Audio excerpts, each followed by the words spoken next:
class and I can't really focus because I'm talking to the dude next to me that plays guitar. And I'm like, "Bro, let's jam out after this. I got some homies in this class that also know, guitar and bass." So we pull up to Myrtle Street and famous. We shouldn't say addresses. Infamous. I mean, Myrtle Street is not it's not a place anymore. If it ever, it's abandoned, right? Well, no. Well, I mean, people live there, might as well be abandoned. Next year. It will be abandoned next year. No, Myrtle Street is a gathering place. It really is. It's still a homey vibe. Well, it's been the home to so many people over the past couple of years. It's, I can't even, it's countless people that have come through there, right? So we used to invite a bunch of people all the time over to jam. We had a big jam space, drum set, I mean, gear like you wouldn't imagine. And so Owen Burke, who is good friends with Manny. With me, who I brought over. Exactly. Yep. He came over. He got invited by Owen. And that's how we first met. And I invited Owen, believe it or not. Oh, what am I saying? Yeah. Dude? But my memory's a little it's okay. foggy. It's okay. Yeah. So what happened was we were all jamming. We're all freshmen, so we all live in the dorm. We have like acoustic guitars, and we pull up to this.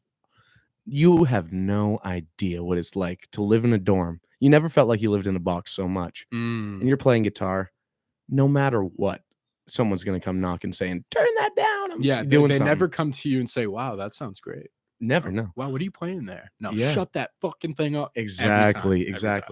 But so we're jamming all the time, and in the winter it's tough too because playing guitar outside, nothing beats playing guitar outside. True. It always sounds better outside. Yeah. So we were psyched. You know what I mean? Middle of the winter. We haven't really jammed volume up in a long time. So we come over and Owen's like, "Yeah, I play like guitar." Yeah, I know. He's like, I hit the drums with Dix. And then he's a good drummer. He's a good drummer. Man. And then he hopped on the drums and lit the place up. Not the abandoned house on fire.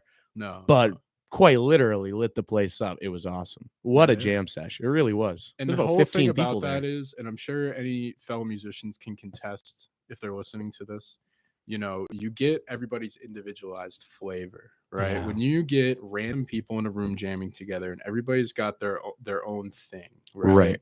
And so when you get all these flavors together and you create, it's a one-time deal, and you create something beautiful every single time. True, yeah. And that was the beauty of a place like Myrtle, where musicians and even non-musicians, people come in, hop on the fucking microphone, start singing songs, dude. Definitely. And it was just, what a great space to have at your disposal. And so Manny would come over all the time. And we would jam all the time. And you know what? Sometimes we wouldn't even jam. Sometimes you just come over and hang out. Exactly. But that was the beauty of a place like that. The thing is, like, I think we were talking about this a couple months ago, Jwall. Like, you were saying that you live in like an old business studio, kind of like more or less. Yeah. Well, it's kind of like the same thing with the dorms, and maybe even a little bit too with the apartment I live in. But something about a house like Myrtle Street, or the house you grew up in, or the camper you grew. I live in a camper, right? Like, something soaks memories into the walls. Like, the walls are a little bit living. Myrtle Street walls have seen some unbelievable shit. You know what I mean? We could go into this, and I could tell you all these fucking stories. I don't know what you want to actually hear. I want to hear a funny story. All right. Let's think about this. We used to throw a lot of crazy parties over there. And I'm talking like, 120 people running around rampant in this place, right? So one night, we have a friend, Bob, up from Massachusetts, and we're having this great party. It was a funk party, right? Oh yeah. And you know me, I'm always DJing everything. So I have all the funk classics going. Okay. And it is a full-blown disco in our basement. There's shit falling from the fucking ceiling. It's unbelievably sweaty. And my friend Bob is absolutely wasted. Okay. So there used to be this like big fireplace in the house, right? And a bunch of people were in the room. He comes thrashing through the door, falls, smacks his head off this thing, right? Gets right back up, right back to, party. Full health, dude. Yeah. Didn't stop him. So I'm like, all right. So throughout the night, dude, Bob has a series of events that lead him to absolute destruction, basically. Right. So he's in the living room And mind you, there might be 40 people in my living room. Exactly. Everybody's smoking, drinking, having a good time. There's a window, right? Bob is fucking sitting there, and I watch him sitting right there, and I see him just start to slump. I'm talking away. Slump back, yeah. Slump back from this wall, and I mean ass right through the window. Oh, completely destroys the window. Okay, and it's keeps still falling. It's still broken to this day. It has not been fixed. There's so much broken stuff over there. And the same night, dude, like maybe even 20 minutes later, that we have 2 bathrooms in Myrtle. Okay, right. And they're kind of they're right adjacent to each other. Okay, so there's this girl in one of the bathrooms, and there's this big like dresser thing in the front of it. And Bob goes barreling into this thing, okay? And there's glass bottles and shit on the top falling, breaking. So there's like, and this thing's heavy too. Yeah, it's a cabinet. Yeah, it's 100, might be 100 pounds. Yeah.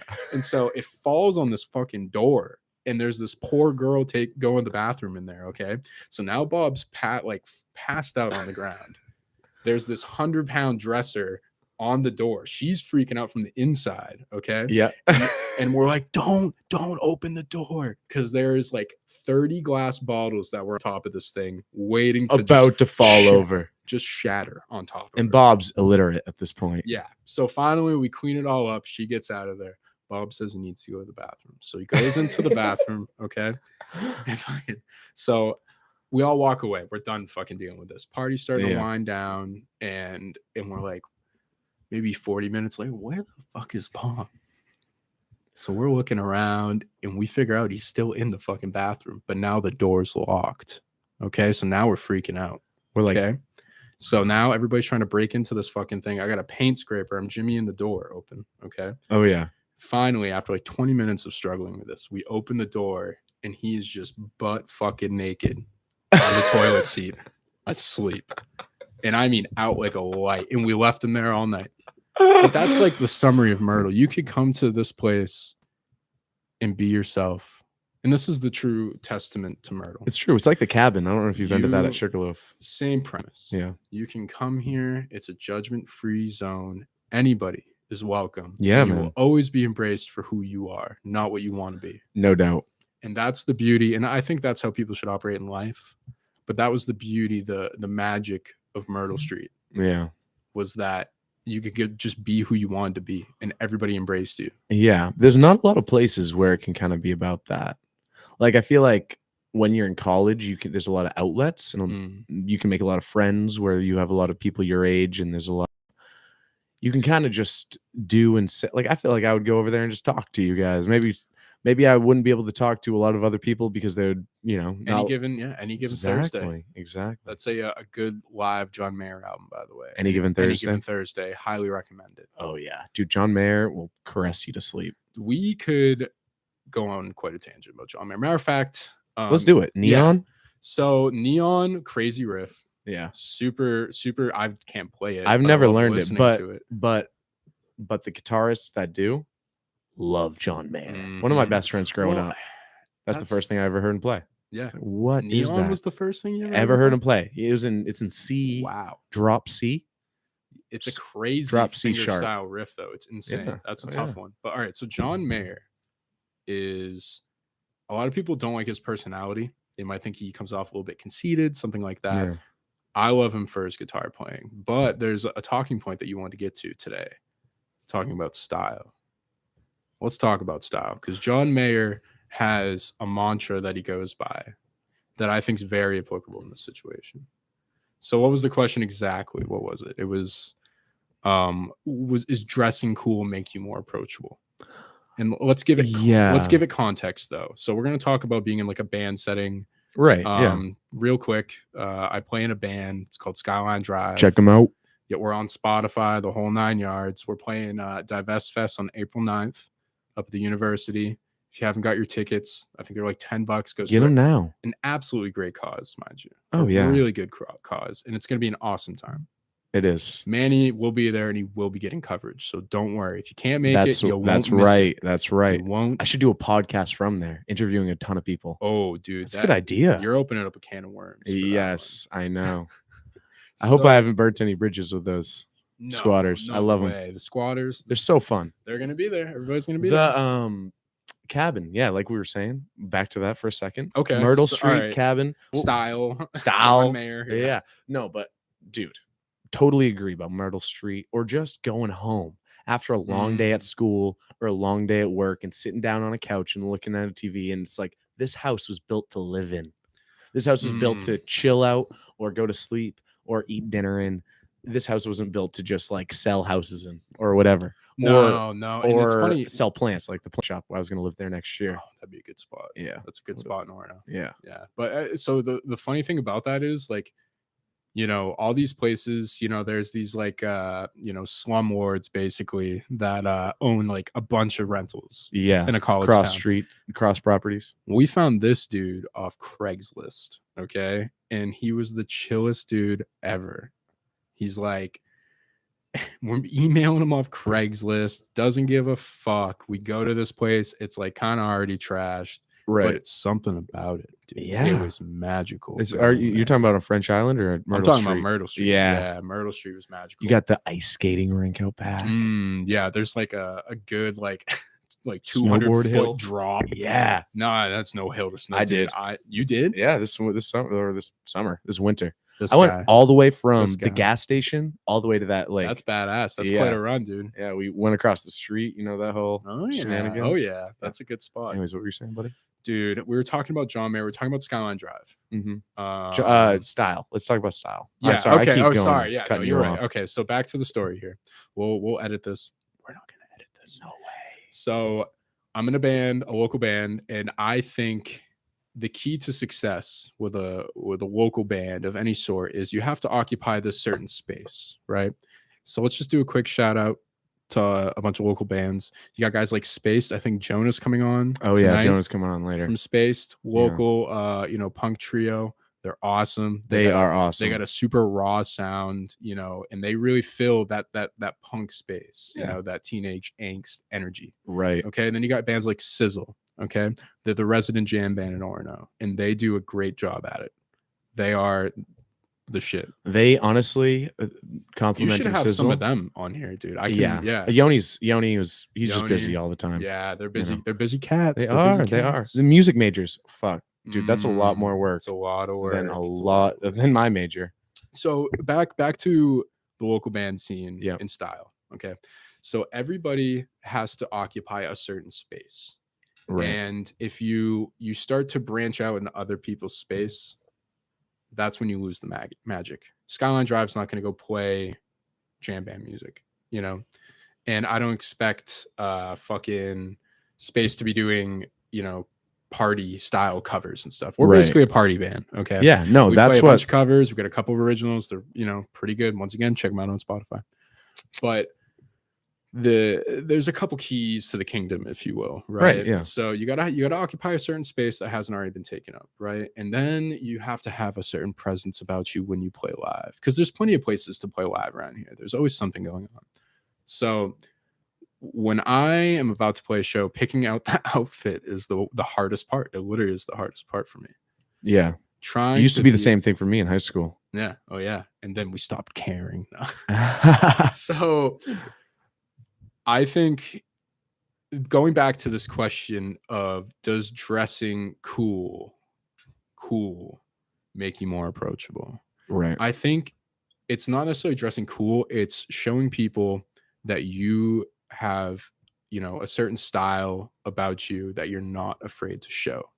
Right. Definitely. Exactly. It's the people who are too caught up in what everyone else thinks. You know, that's not cool. Right. Yeah. Being your own person, staying in your own lane. That's what's cool. And when you can project that, whatever it be, it might be style, it might be music, it just might be the way that you present yourself. But being your own person, especially in the local band setting, is huge. Yeah, no doubt. So to rope John Mayer back into all of this, John Mayer's got like this, like a style guide, basically, right? So you have 10 points. Mm-hmm. Okay. He's got a style guide? Yeah, he does have a style guide. GQ Magazine did a fantastic article about this, and I highly recommend that you guys check it out. Mm-hmm. Yeah, I'll leave the link. Yeah, we'll leave the link down below. So it's a 10-point system, okay? So what he claims is that you got 10 points to work with, right? So you can have maybe you got some really crazy looking pants. That's 5 points out of the whole thing. Okay.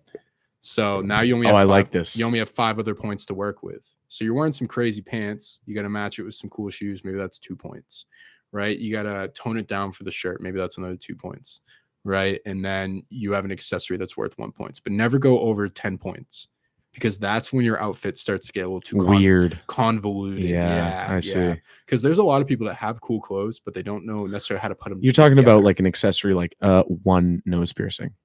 Well, I mean, say you got like a gambit of rings, right? Oh, yeah. Wear some jewelry. That's 2 points. You know what I mean? I see. Yeah. So you have to, every outfit that you put on has to fit within that 10-point range. Yeah. So, you know, I don't know. Well, there's a lot of like 7-point dressers and there's a lot of like 10-point dressers. And I think that extra 2 points really, really makes a difference. Say, for example, me and you, right? You're going to look at a band that maybe they're just like dressing normally, not normally. Maybe if you're trying hard, you're going to look like that. But if you're try hard, by the way, the band Camino, another really good album. They're from Bangor?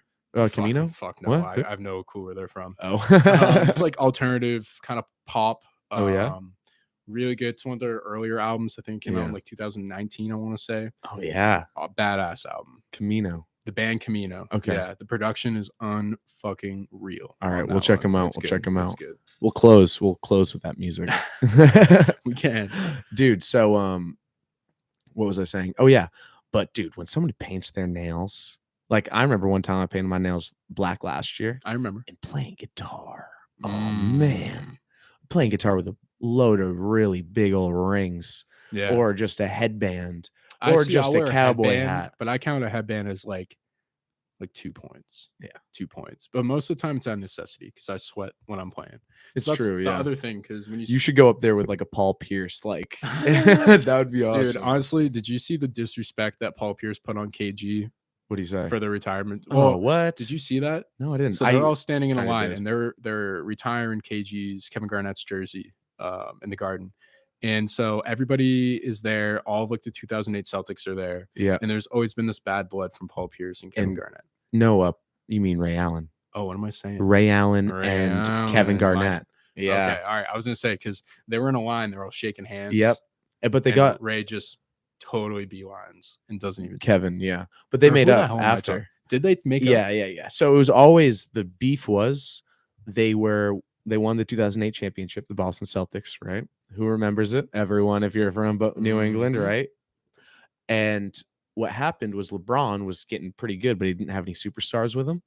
And when he went to Miami with D Wade in 2011, at that point, Paul Pierce and Kevin Garnett were getting kind of old with Ray Allen, but there wasn't a lot of shooters because it was pre-Steph Curry. Yeah. And so LeBron needed the shooter to basically compete for a championship with Dwayne Wade. Like they're both attacked. They played similar styles. They needed someone to shoot it out to, and if LeBron's going at the hoop, 2 people are going to go at him, leaving an open guy, basically. Yeah. Yep. And they basically, the 3 Celtics thought the Paul Pierce, Kevin Garnett, and Rajon Rondo. And Paul Pierce, Kevin Garnett, and Ray Allen all thought, gotcha. Or not Ray Allen. Rajon Rondo probably thought this too. Like, there's still business that needs to be done here. Like, we can win another championship. Yeah. Oh, yeah. And Ray Allen was like, no, I'm out, basically. I'm going to Miami. Peace. Which then that eliminated every chance of them winning again. That's fucked up. Which then that caused 10 years of bad blood, which no need. Yeah, dude. Bad boys. Yeah. Yeah, dude. You think like going to basketball a little bit too, like Russell Westbrook and like Kevin Durant. Yeah. And James Harden. Like, do you think they have bad blood? Or do you think they have silent bad blood? Shout out Paul Don't Lie. Which is like 2 comedians that I really like. They have a basketball podcast. That's awesome. Who? Yeah. It's some of the Cumtown guys. It's Stravos and Sam Morrell, I think. I'll have to check them out. Very good podcast. Yeah. But I think any team that's got just take the Nets last season, for instance. Right. They got all this star power, okay? And they got shooters, they got hustlers, they got guys for D.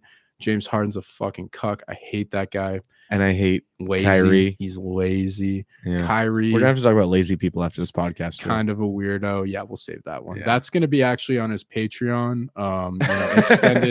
Extended versions of his podcast. Anytime you get a bunch of superstars on a team like that, someone always has bad blood and someone doesn't want to perform. And when you don't have, and this goes for anything, when you don't have that in the band, in the band, if you don't have that continuity.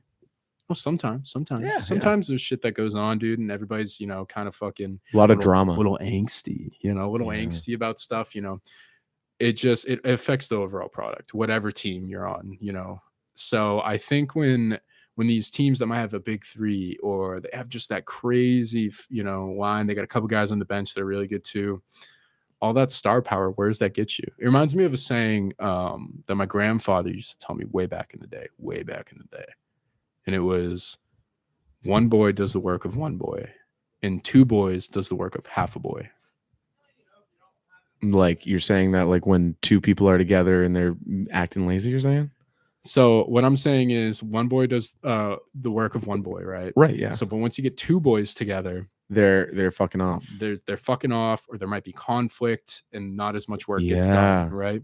So that's why you get, guys like Giannis here that are doing great, and they're supported by these other players because there isn't a ton of like star power to work. Yeah, no, it's team ball. It's a team. It's a system, right? I'm all about system ball. I agree. I agree. Coach K, shout out Coach K. I don't like star power. Like before LeBron got into the league, it was a lot more. I don't want to say I was one, but seriously, if you think about it, like I remember watching the Celtics when they had Isaiah Thomas and no real superstar. Five guy smaller than me was like the superstar. Yeah, exactly. And it was so much team chemistry. You know what I mean? It was always it's a collective effort instead of just LeBron taking a triple double plus some and going off and being an athletic freak of nature. And also LeBron's a terrible example because he always makes the people around him better. Yeah, maybe not elevate to his game. And I think once again to parallel the music world here, the key to getting better in the music world, and this goes for anything else, surrounding yourself with people that are better than you. That's the number one key to success. It's true. And that's what I've been doing, and I'm sure that you've been doing it too at the University of Maine in Orono for 4-ish years now for me. Yeah. Is because when I came here, Manny knows, I can play instruments now. When I came here, I couldn't play shit. Yeah. I couldn't.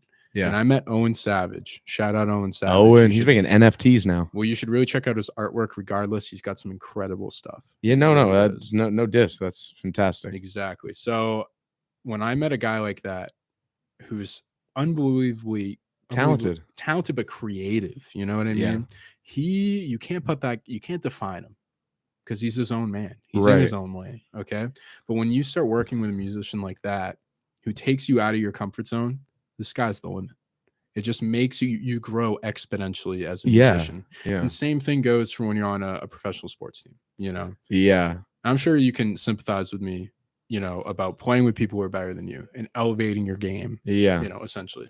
Well, that's one thing. I mean, we can transition kind of beautifully right here because I'm struggling, like I said, making a band, and I'm at the point where I'm just saying, fuck it, I'm doing it alone.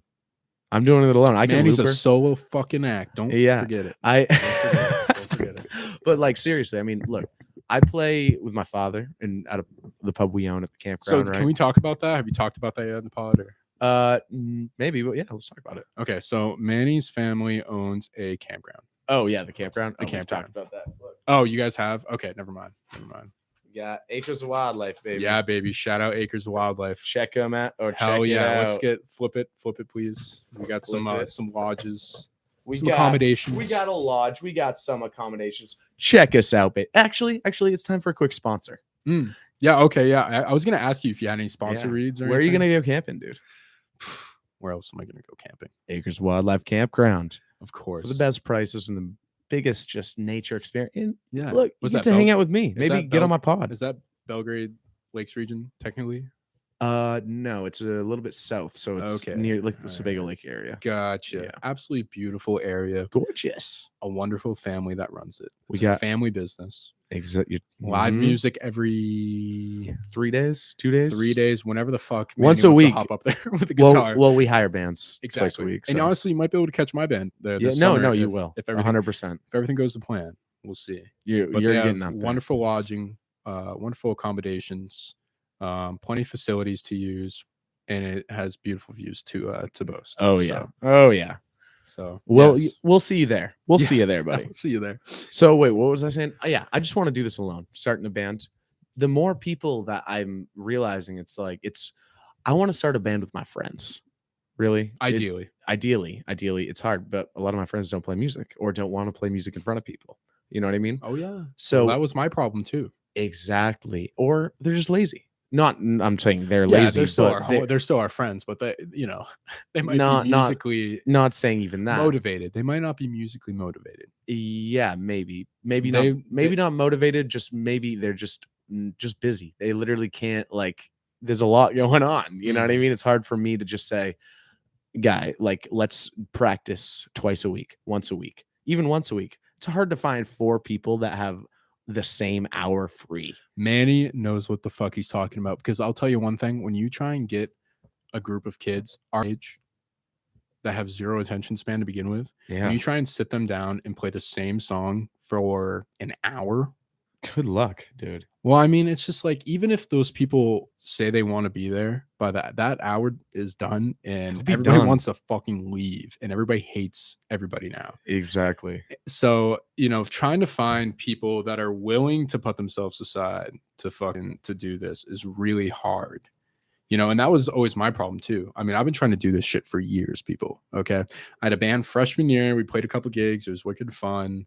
And then there was Moms at Myrtle, Men of Myrtle Street. I think there's an Instagram and a Bandcamp kicking around somewhere. It's awesome. Manny's probably somewhere on those tracks, honestly. Hey, hell yeah. You have to spitting bars. You have to. Yeah. Manny's kicking freestyles up in this bitch. So, but I mean, it literally took me 3 years of searching to find the right people. And it doesn't even have to be, because say you have friends who are really good musicians, doesn't mean they're the right fit.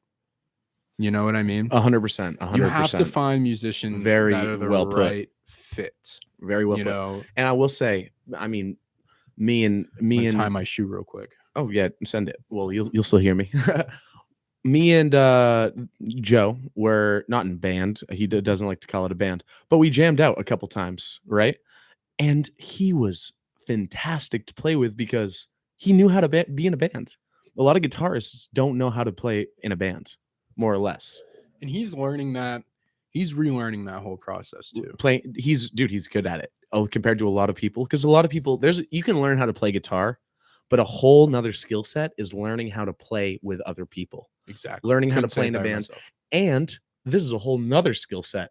Not playing songs that nobody fucking likes or knows. The curse of playing in a band is and it's not a curse. I shouldn't say it's a curse, but dealing with other people's tastes. And so, like, the whole mantra of our band and alcoholics, egos. Yeah, alcoholics. Egos are what ruins bands. It's true. And I mean, you can look at the professional scope. You can look at what we're doing. Okay. There's, for instance, take my band freshman year. Not to name names.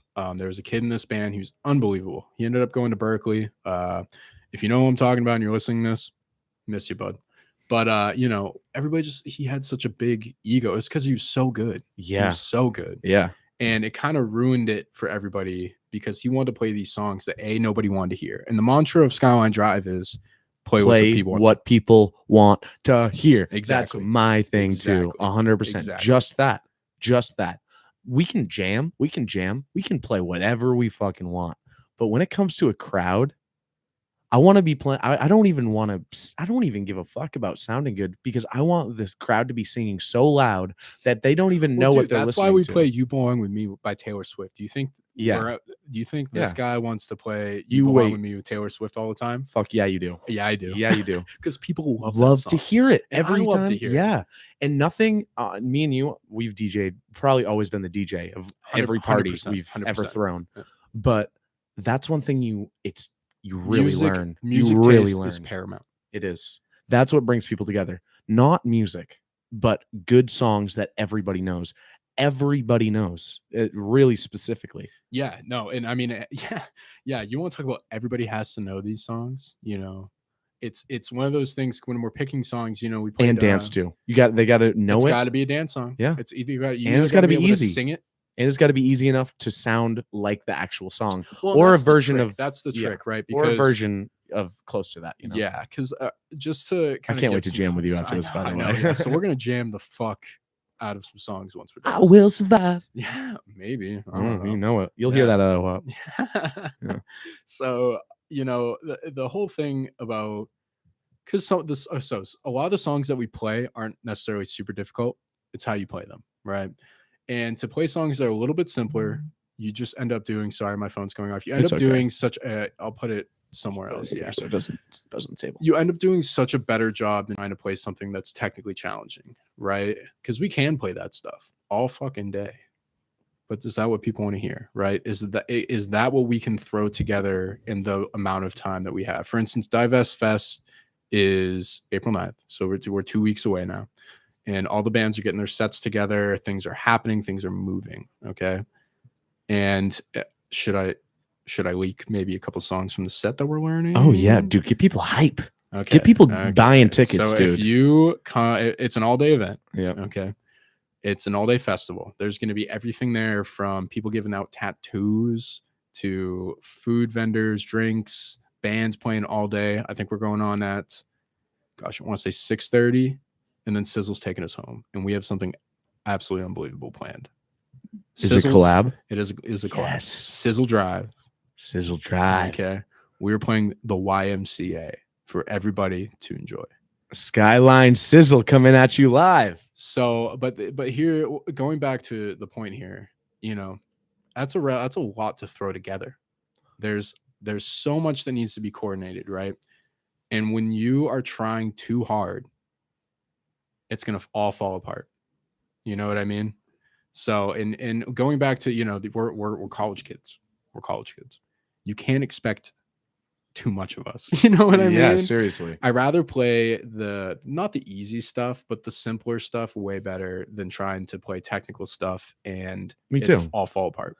And I would rather play the technical stuff with you and not in front of people, even maybe in front of people, try it out here or there. Dude, so I love performing. And me that too. was the whole reason. That's almost the best whole part. reason why I wanted to get into a band in the first place was to play live music and enjoy it with my friends. It means the world to me when my friends are right in that front row and everybody's dancing and everybody's having a good time. Yeah. And it brings me back to moments at Myrtle, definitely. Jamming with 10 fucking people and everybody's dancing, having a good time. And it brings me back to playing guitar in the summer, hanging out with my friends by the lake or whatever. You know what I mean? It's that's what makes it worth it right there. Yeah. 100%.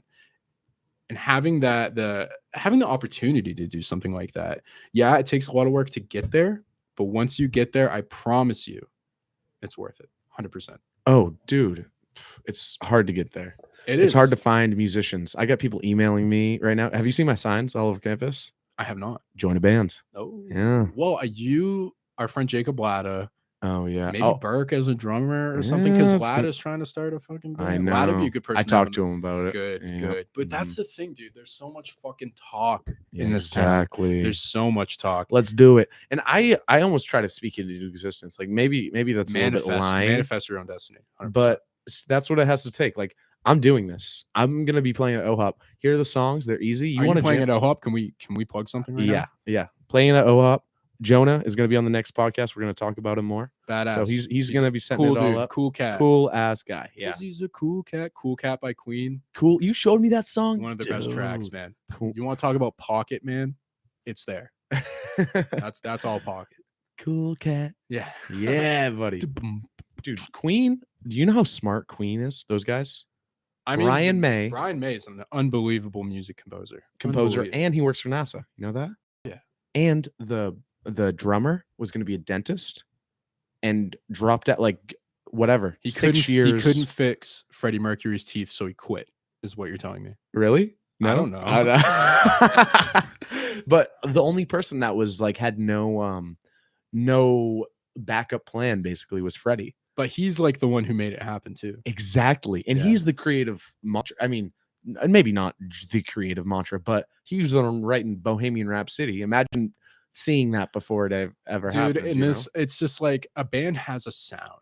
And going back to like jamming with everybody brings something to the table. And they create this sound that is just, it's indicative of everybody's style. Right? Yeah. So when a guy like Freddie Mercury, who is incredibly unique, right? In his presence, in his voice, when you get that sort of, it's special. When you get something like that, it's special. And when you got guys like Brian May playing guitar, that's a recipe for success. Yeah. 100%. And really smart people surrounding him. And he's super smart too. You know what I mean? Like maybe he doesn't have the college education or this and that, but dude, he's got a killer voice. You know that his teeth were like buck teeth, right? And he had that really wide top jaw. And that's what helped him. What helped him, yeah. Oh yeah. You could reach a lot more pitches. And when he got famous, they said, well, let's fix your jaw. And he said, no. Fuck no. And that he looked, the ladies and the men loved it. Exactly. And he had a pretty badass style. Dude, Freddie Mercury, like before he came out, after he came out, let's go back to being cool. Yeah. Okay. Let's go back to being cool. Yeah. Why was he cool? Because he always had his own style. Because he was his own fucking man. Yeah. Exactly. Him going on, I don't know if you've seen I'm a satellite, I'm out of control, I'm a superstar. Oh, the music videos. Even when Queen was young, they had the it factor, man. They did. It was like you want to get up and dance. Mm-hmm. And that's what I mean, playing songs everyone likes, you know? Yeah. Let's all right, so let's take it a step further. Making songs. I was about to say that people want to hear, right? So we just released 3 new singles on Spotify. Once again, please go check them out. Skyline Drive on Spotify.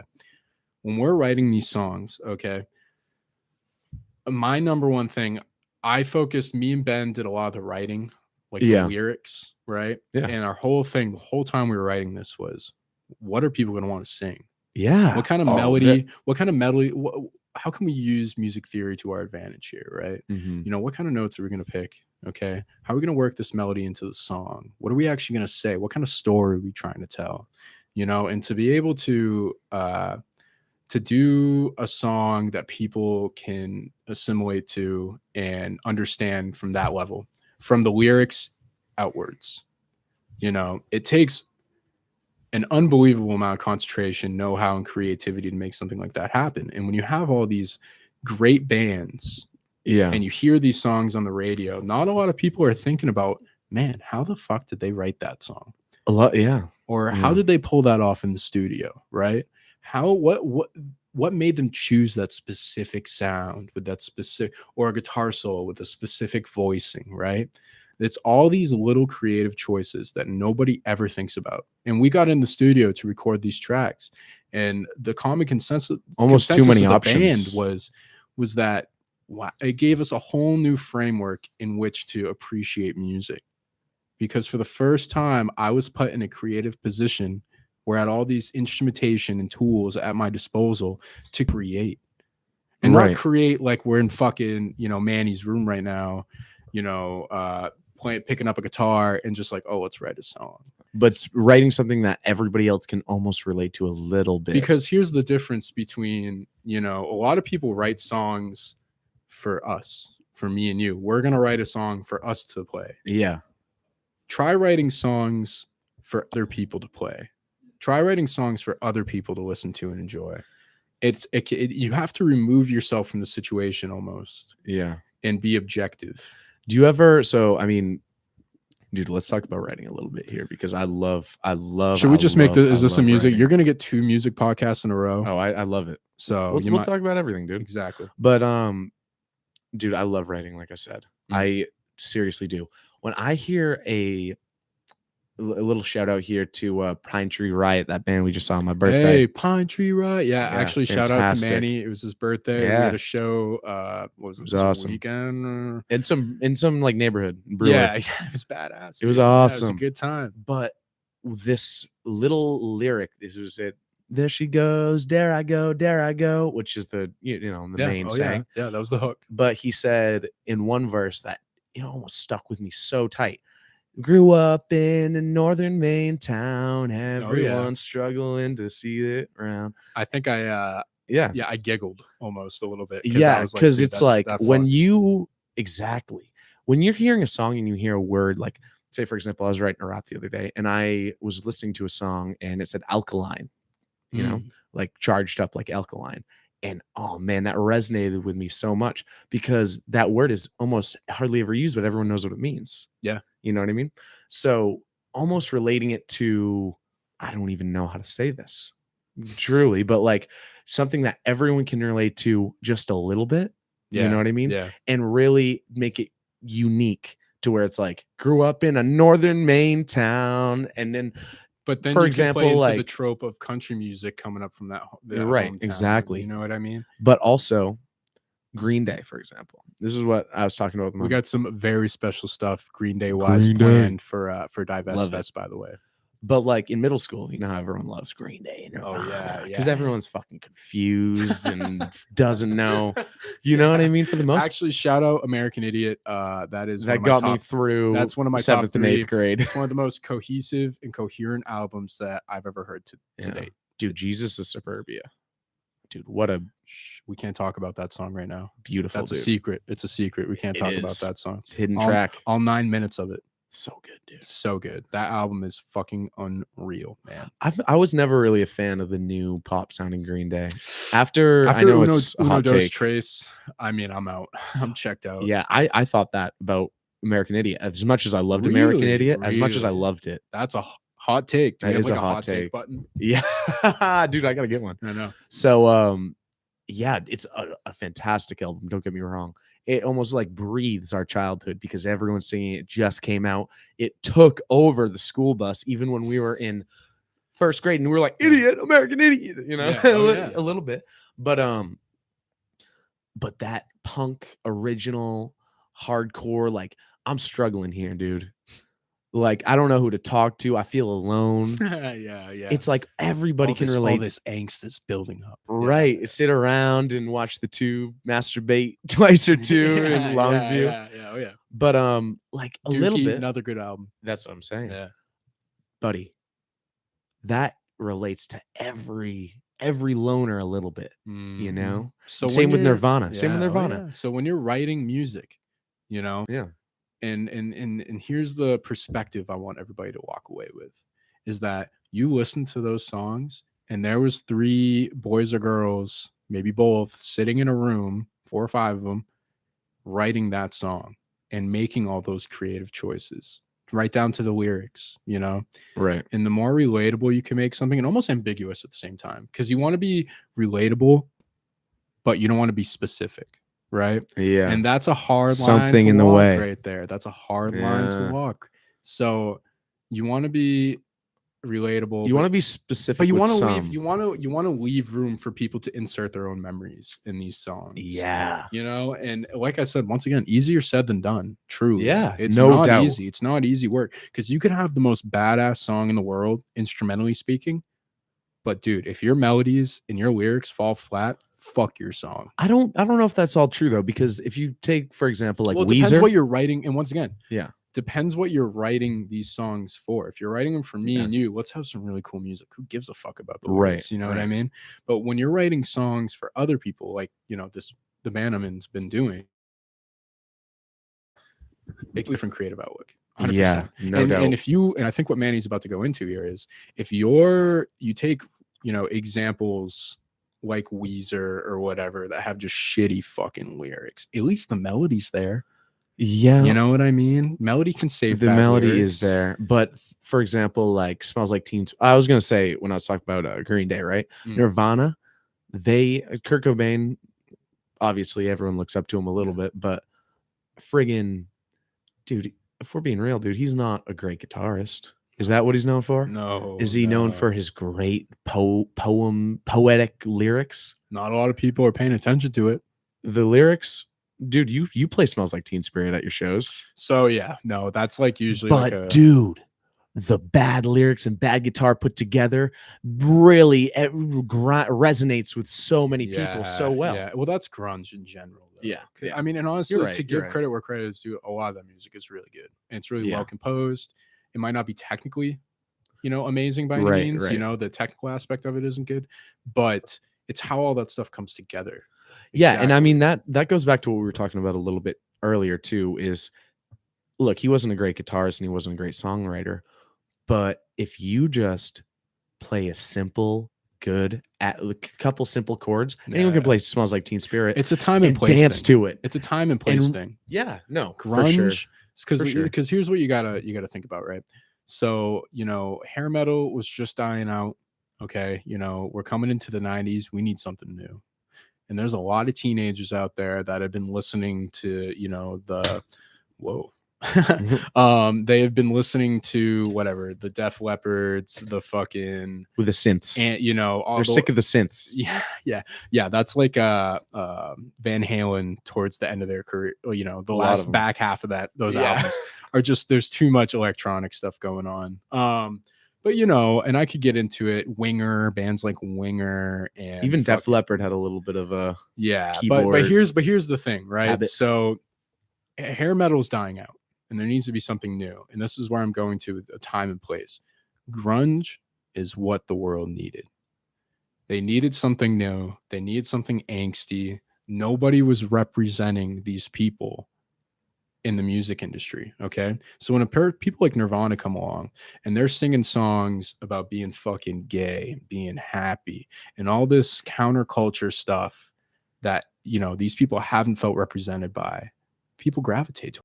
Yeah. And once again, it's writing songs for other people, because I bet if they wrote those songs for them, which I guarantee you they didn't, but if they would have, we wouldn't like them as much. And there's a lot of Nirvana songs that they did write for them, and we don't like them as much. We can say that. Yeah. Shout out Nirvana, though. People do love Nirvana. Yeah. But it does come once again, it just comes full circle. No, writing songs for other people. You hear, see that the Foo Fighter drummer died? I did. Sad. What the hell's his name? Taylor? I don't know, but he was a good drummer. He was super good. And I think he was Dave Grohl's best friend. Well, and Dave Grohl, dude, think about it. Speaking of Kurt, hard life, dude, he lost Kurt and Taylor Hawkins, I think. Actually, you're right. Yeah, you're right. So now he's lost Taylor Hawkins. Like, there's a lot of greats in the music industry that we're losing. Yeah. Eddie Van Halen a couple years ago, which was a massive blow to the guitar world. Yeah. But then again, like, the beauty of music, it's ever evolving, it's ever changing, right? So, in the 90s, you had grunge, right? Early 2000s, you had pop music take the world by storm, And dude, let me ask you this, good generation. But let me ask you this, Yoni. What's the next new thing? What's coming up right now to where our generation is going to gravitate to? Yoni has the answer, everybody. Yoni? Or Yoni, what am I saying? Yoni, it's actually Yoni Sizzle. Baloney. Sizzle. Yoni Baloney. Sizzle is the answer. Sizzle is the I was going to say the Manny Baptista podcast. Yeah, Manny Baptista podcast. Podcasting is what's next. Yeah. Oh, well, that's an interesting point, actually. Yeah. I think it's getting harder and harder for people to relate to music because they're not musicians. And when we were talking about grunge a couple seconds ago, I was thinking a lot of the people that maybe in the 80s that were playing guitar and buying guitars, right? Dude, think about the guitarists. They are amazing. They're heavy metal guitarists playing Slash. Dude, yeah, I can name 100. You know what I mean? All right, so take guys, Randy Rhoads. Randy Rhoads. Take guys like even Yngwie Malmsteen, for instance, right? Okay, yeah. Come from this classical background, right? Yeah. Oh, so same with James Hetfield. Exactly. So there's all these. It's that technical ability. And shout out Plush, recent rock band. Yep. That's coming up in the world right now. A former bandmate of mine / good friend of mine, Bella Perrin. She's in that band. If you haven't listened to Plush, go give them a listen. I think they're touring with Miles Kennedy and the Co-Conspirators and Slash right now. I think they're still on tour with them. Wait, is it with is there a girl in it who plays guitar? So she's from Plush is an all-girl band. Yeah. Oh my God. Her father, we hire his band at our campground. Twice Shy? Yep. Yeah. Okay. So and he's in a bunch of bands. I've played with Twice. Oh, so he's in 10 bands. Just to bring it all the way around. I work at the Music Center, which is the store that he owns. His daughter is badass at guitar. Bella. So I used to play with Bella Yeah. And once again, going back to playing with people who are better than you, you know what I mean? She's a professional musician now. She went to Berkeley. She did the whole fucking gambit. That's crazy. I knew exactly who you're talking about. Yeah, but she has unbelievable ability, and it took a lot of work to get there. You know what I mean?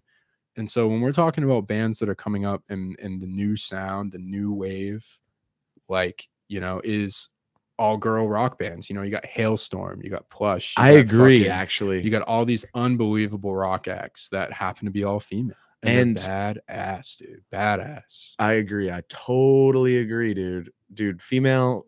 So just to keep the list fucking going, you know, new bands that are coming up. I've been listening to Beach Bunny for a really long time. I don't know if you've heard Beach Bunny. I haven't. No, they're coming out with a new album soon. Highly recommend that you go give Beach Bunny a listen. I will. But you know, it's these female leads, dude. And I mean, you can go back to girls like Jonah Jett, and you can even go back to like fucking Dolly Parton for all I care, or Carol Kay, you know, in that Motown sound, you know. But I really think the next wave, June Carter, the new generation, is going to be female led in the music industry. I really do think that, and it's already starting. Like, I think Nicki Minaj, out of all people, shout out Gwen Nicki. Stefani. I was going to say. Okay, maybe it starts with Gwen Stefani. If we're talking rock, yeah, maybe Gwen Stefani from the 90s. But you know, once Nicki Minaj hit the scene, yeah, no doubt, dude, love that band. No doubt, dude. Yeah, actually, if you want a good recommendation, Saw Red, Sublime, and Gwen Stefani. Oh, fantastic song, dude! Holy fuck, man. Yeah, that's a good one. I love Sublime. 40 Ounces to Freedom, also one of my top 3 favorite. Can we just go? What's your top 5 favorite albums? Oh, albums. Well, first album I ever bought was Dookie. Cool. Good album. On CD. Awesome art. Yeah. Awesome. Fucking cool. Cover. I actually, the discography of that. Oh, badass. You could look at it all day. The thing is about album art, I think in the 60s or whatever, when it was so hard just to get your music out. Imagine trying to get a fucking record deal in the 60s, man. That's what it took to be like, yo, listen to my music. Dude, you got a square foot of when people are just sitting down, playing records, and what are they doing? Nothing. Maybe playing chess. Maybe they're just looking at the record. You know what I mean? So when you buy a record, you know, obviously you buy for the music, it's blown up. How do you sell that record? You want it to be cool. Think of Sgt. Pepper's, for instance. That's what I was about to say. That stuff like that is just so visually appealing. When you're listening to the when you used to be in that record store and you were pawing through new records, what gravitated you? It was how that record looked, right? Because you didn't know what the fucking music sounded like. You can't go look it up on Spotify. Yeah, it was how it looked is what sold records. Yeah. So now you got guys like, just shout out Trash Panda. You know, Trash Panda. They have an unbelievable the Star Climber, I think is the name of the album. Please go check it out. Unbelievable artwork. But now it's not getting appreciated as much. Because I think it's smaller and it doesn't really matter. Well, it's on a screen. Well, the way that less significant. The way that we process media nowadays is just so vastly different, and the music industry has really been suffering because of it. You know, people who take all this creative time, right, and they make all these creative decisions, and they try their absolute hardest to give you a product that you're gonna enjoy, just for it to fucking fall underneath the mat. You know what I mean? So it really begs the question, you know, is it almost worth trying to go big nowadays? Because you look at Bella, you know, and shit just fucking, it all came at once, right? And Grant, she put in the work. Don't fucking forget about that, okay? Because she put in the work. Right. But within 2 months, dude, she was like playing with some of the biggest rock bands in the industry right now. Yeah. You know, but it took going to fucking Berkeley to make that happen. You know what I mean? So when you get guys like the local humane scene and they're trying to make it big, like, how do you do it differently? How do you make it happen? I know exactly how to do it differently, Jwall. Man, he's got the answers.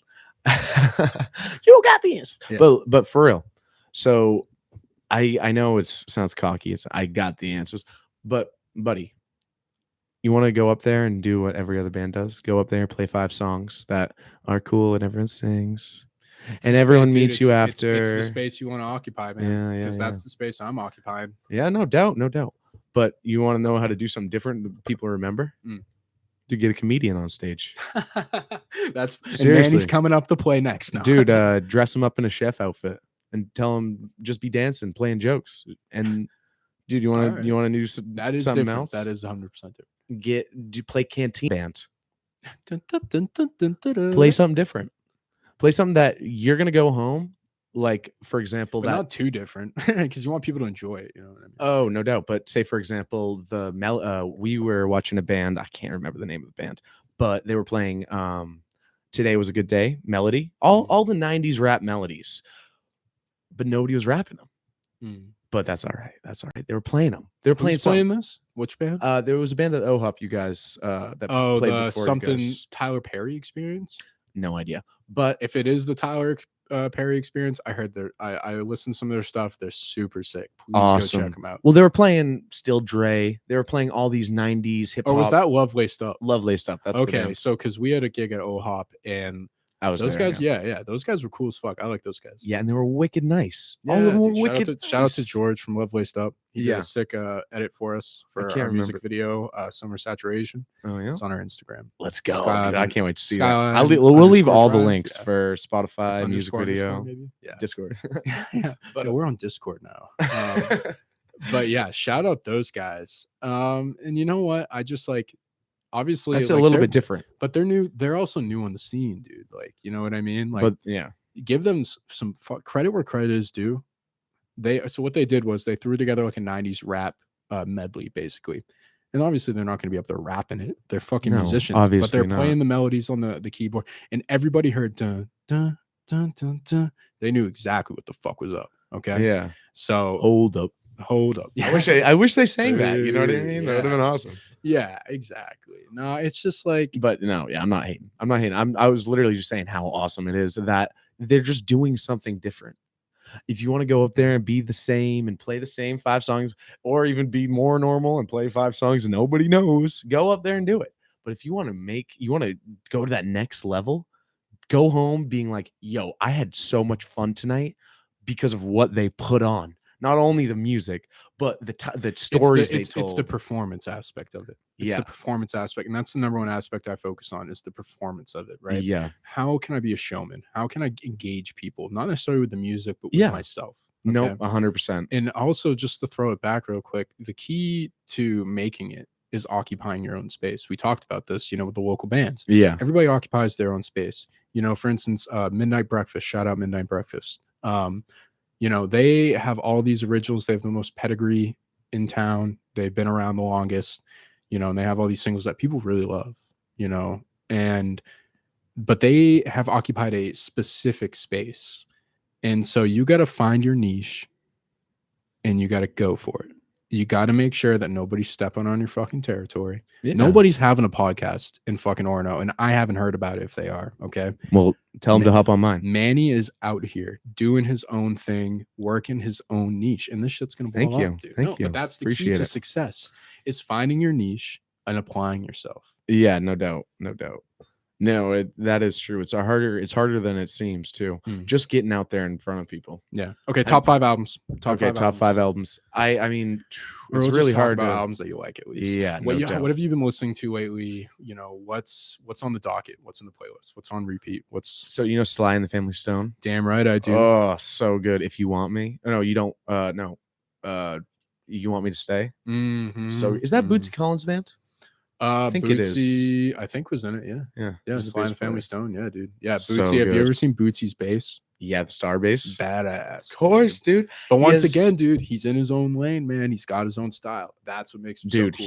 His style is just elite. Yeah, elite funk player. I hate to say badass, but it's badass. It's badass. Yeah, it is badass. And he has the feel to match. Parliament. Ooh. Parliament, dude. Parliament's so good. Oh man, I don't want to go down the funk train. I could talk about the funk. Yeah, dude, the Grand Funk Railroad. Yeah, oh baby. Dude, it takes a lot more skill to play funk.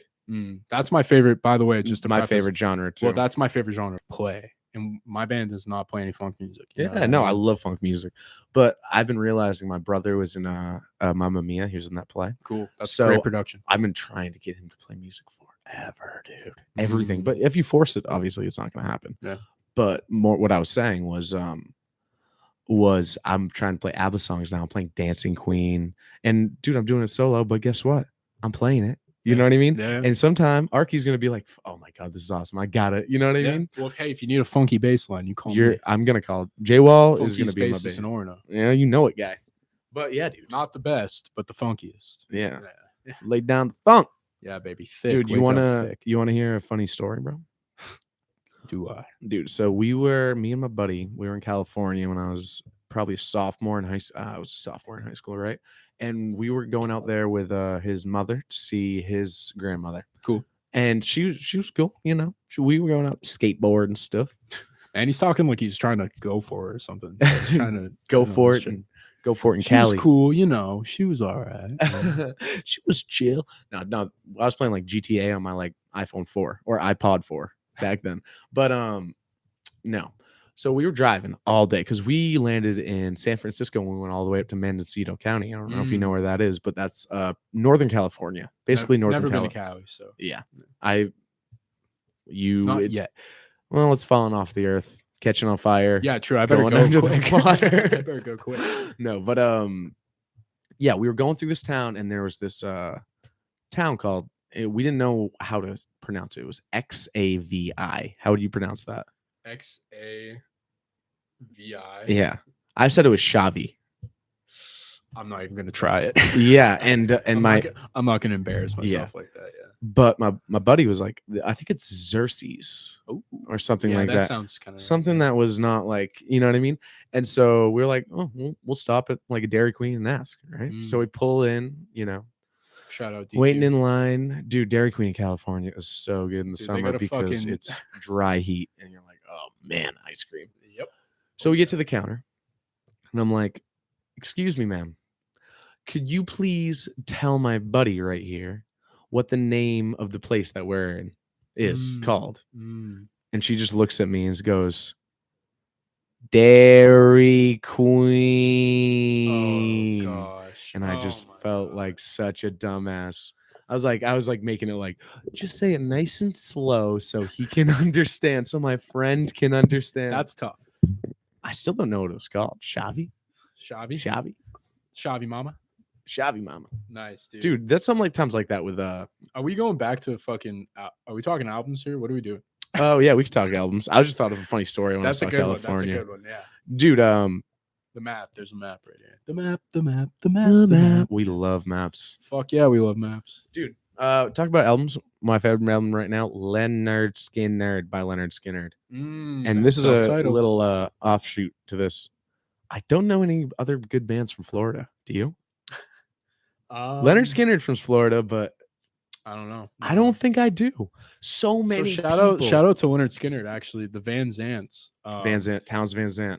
Yeah. So my mom grew up with like some of the cousins, like Jimmy and shit, and it's like they got pictures of riding horses and shit together. Oh, that's cool. Yeah. So I got a little kinship with Leonard Skinner, apparently. So I'm told, anyways. Yeah. Dude, that's cool. That's a great album. That's a great album. And what a raw sound. What a raw sound. It's rock country. The guitar is Southern rock, baby. Fuck yeah. Southern rock, yeah. Southern rock, dude. I like the Marshall Tucker band if we're talking Southern rock, but I've just been getting into country lately. Dude, let's talk country. Okay. What era is your favorite? Oh, old. So you're talking like troubadour country, like the Marty Robbins of the world. 60s and 70s is my favorite. Eddie Arnold type. But I am getting into newer stuff too. Tyler Childers. Have you ever heard of him? I hate to say it. I've completely checked out from modern country. I stopped. He's pretty damn good. Right at the 90s. Yeah. And 90s country is definitely my favorite. And then like that pop country. Yeah. That 60s, 70s country, 50s stuff. The fidelity of a lot of those, like Eddie Arnold, or not Eddie Arnold, we'll take Marty Robbins' Return of the Gunfighter, right? Yeah. Badass album. But the production on that, dude, just got such a, oh man, dude, rolling around in the dirt, fucking, spitting into a bucket, fucking, talking about what it meant to be a cowboy. Yeah. Dude, something about going back to style, right? So I wear my cowboy hat all the time. Manny does rep a pretty badass style. I call him the Rhinestone Cowboy. I think we should throw him on first. Let's throw it on. Manny is, in fact, the Rhinestone Cowboy, if anybody asks. He showed up straight up pimping to our show the other night. And all it took was a birthday shout out to be a fucking borderline celebrity. Me and Manny, not to sound conceited. We are celebrities in this town. What are you talking about? It must not be very hard to be a celebrity in this town. Dude, we got like 4,000 people. Oh, yeah. Hell yeah, buddy. Fuck yeah. Dude, let's talk about country now. I don't know if I'm going to be able to fit this. Fantastic. Yeah. Dude, let's talk about country. Just throw it right on your... No? I'm going to go full Gardner style. Oh, yeah, okay. That's how they do it in France. This is how they wear their hats. Oh, monsieur. Hello. Dude, but... Yeah, dude. We're talking about, writing country music. So this is what I've been into lately. And I used to hate it. I used to hate that country music was just... I hated it because you could write a country song about the wheels in your truck. And I'm starting to realize it's fucking awesome. Pretty nice wheels. Yeah. It's pretty awesome that you can just write about the wheels in your truck. Dude, creative expression is a beautiful thing, man. It's not many other, you can tell a story. You can do so much more, and it's so much easier to write. Yeah. So much easier to write. Yeah, it is easier to write. Yeah. And it's like, a lot of our songs, Skyline Drive songs, are love songs. I love it. So we're writing an EP right now. I guess I can plug that. Can we plug that? Oh yeah. Thanks for the hat. Oh, no. So we got an EP coming out probably this summer. Cool by Association. But it's basically just one big love story, man. It's meeting the girl. It's having that summer love affair. And then it's breaking it off, that hard break at the end of the summer when you both got to go back. Is it a little story the whole time through? I mean, you can piece it together if you want. Once again, trying to be ambiguous, but tell the girl know it's about her. Oh, what if there's multiple girls it's about? There's a specific couple lines that someone might, be able to apply it to themselves, maybe. But once again, we weren't trying to be like super specific just because, not the style. We're trying to make it, easily accessible. But, country music, maybe you're writing a love song. Maybe let's break it down. You got 3 basic things, that you can talk about. You can talk about love, right? And then you can talk about heartache, and then you can talk about life, And so those are like the 3 genres of songwriting that you can kind of dive into. And personally, let's just kick it back to Van Halen real quick. Yeah. Sammy talked about how he only wanted to write love songs. Yeah, I was about to bring that up with Paul McCartney. Yeah, so a lot of these guys, love speaks to them in a way that other subjects just they can't assimilate as well too. They can't feel it, So when you're writing country songs, dude, and you're talking about fucking going down to Dairy Queen on a Friday night, got my girl with me, everything's feeling all right, in my lifted truck, driving down the road, kick it into full wheel, baby, now I'm home. I don't know. I just made that up. I love it. Yeah. But so sign me. If you've never fucking lived it, dude, how are you gonna talk about it? If you've never been in love, dude, how are you gonna fucking express yourself creatively? I don't know. That's tough. I think a lot of musicians probably have never been in love. I think a lot more than we think. You know what I mean? Yeah, but dude, it's like and I think that comes into the honesty of music a lot of the time. Is when someone's writing about something that they lived and they experienced, that honesty really becomes transparent. Yeah. When you're not writing about something that you've never lived, it's just gonna come through as hollow. Right. And if you love execution, if you write a love song that's when you're not in love, it shows a little bit. Maybe it doesn't show. It's harder to write a song when you're not in love. Currently, hate to say it, ladies, not in love with anybody.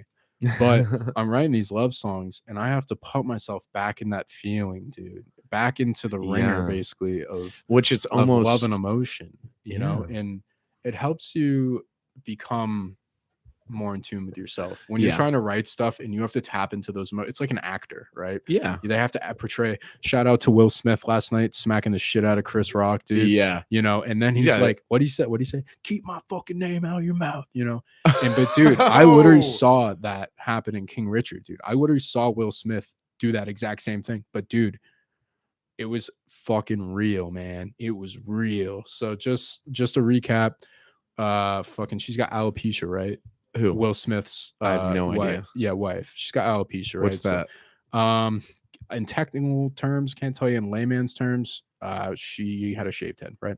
So Chris Rock goes, can't wait to see G.I. Jane 2 come out and she's got a shaved head in G.I. Jane. And Will Smith is fucking laughing, dude, right? And so he looks over, dude, and Jada's giving him the death stare, you know? So, and it was so weird because the way that they had the Oscars, Campbell, so this is the Oscars. The wife looked like she was laughing. Well, no, the wife, dude, was pissed, and Will Smith was still fucking laughing. And they cut to Chris Rock, and he's just like, uh-oh.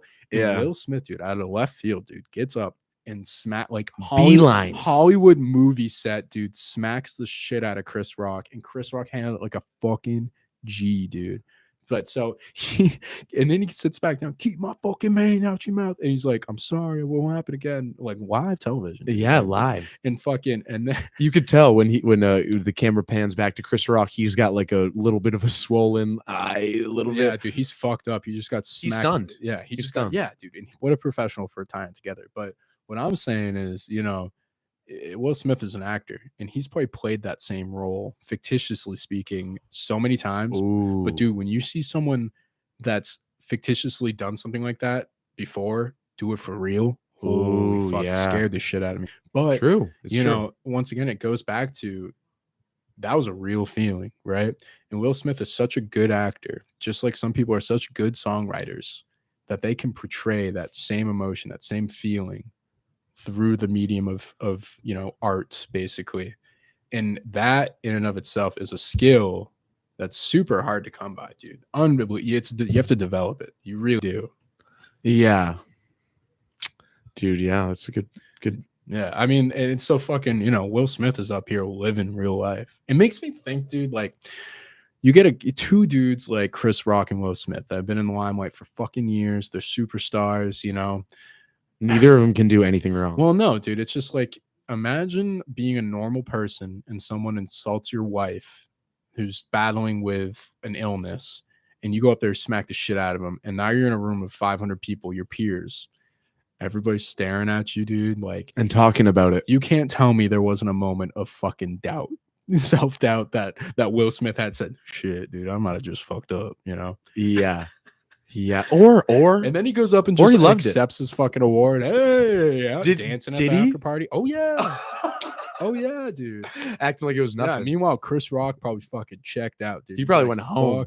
Fuck this, dude. Yeah, I'm not getting paid enough, which is probably a lot. I'm not getting paid enough for this. No way, dude. No fucking way. He handled it like a G. He did. Yeah. If you haven't seen it, which I'm sure everybody has by now, it was nuts. It was definitely I thought it was staged at first. It was too perfect. Oh yeah, it was too perfect. No doubt. Slap.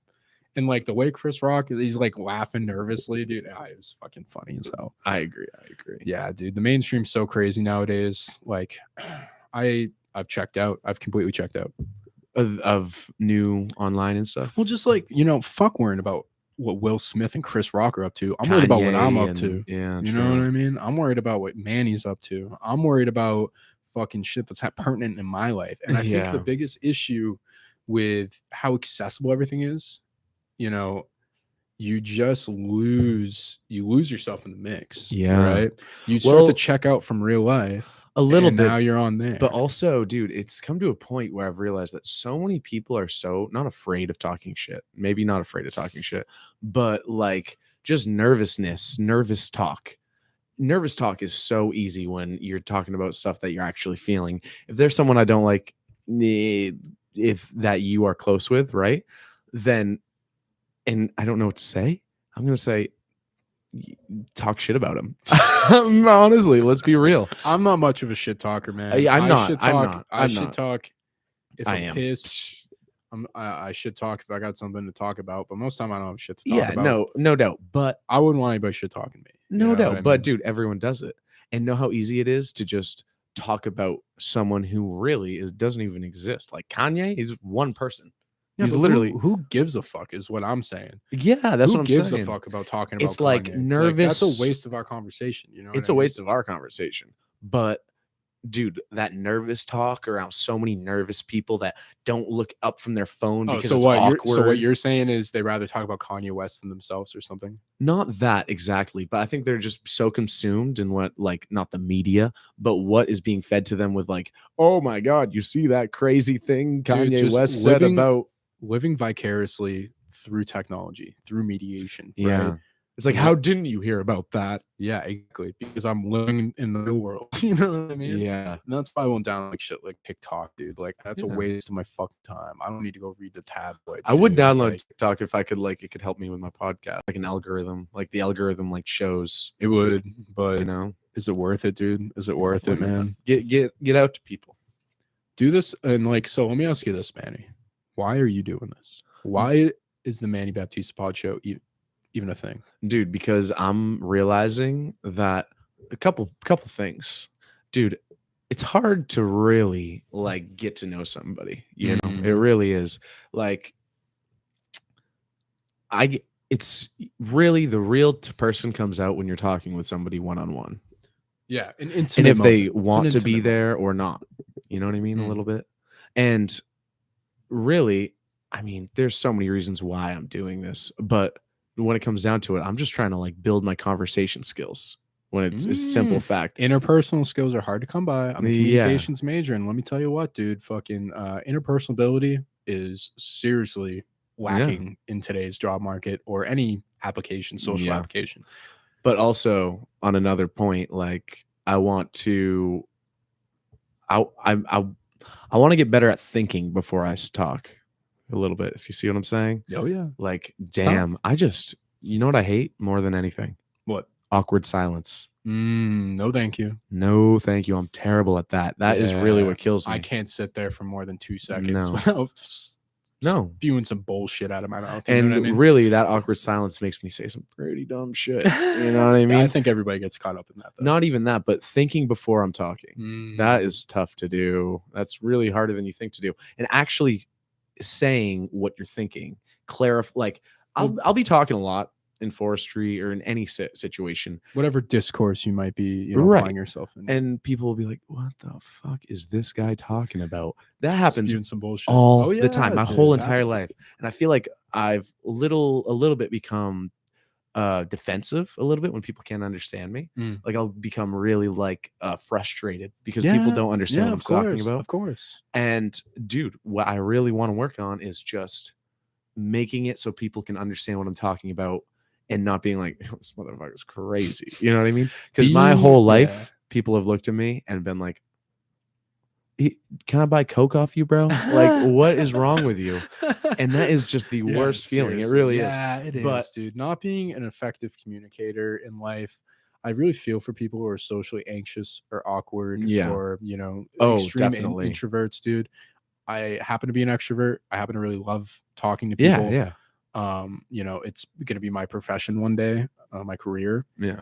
And I really feel for people who can't effectively express themselves, because how frustrating must that be when all you want to do is just have an authentic, portrayal of yourself, yet you fuck it up because you didn't have the right words. Oh man, dude, you have no idea. That's what exactly made or broken people's careers, lives, love relationships, work relationships.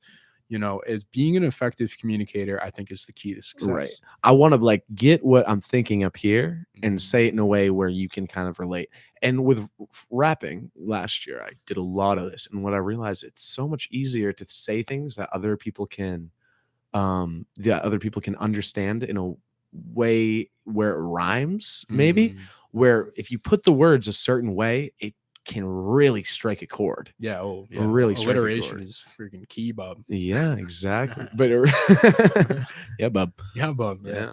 Yeah. Fuck yeah. But but you know what I mean. For the most part, there's a lot. There's a lot that there's a lot of benefits to this. There's a lot of benefits to this, and I'm really glad that you're doing it. I really am. Dude, I'm glad, dude. I hope people are listening. Yeah, people are listening. Yeah, I also want to just meet people. It's a good way to meet people. Hell yeah, dude. Hell to the yes. I'm totally with you. Right.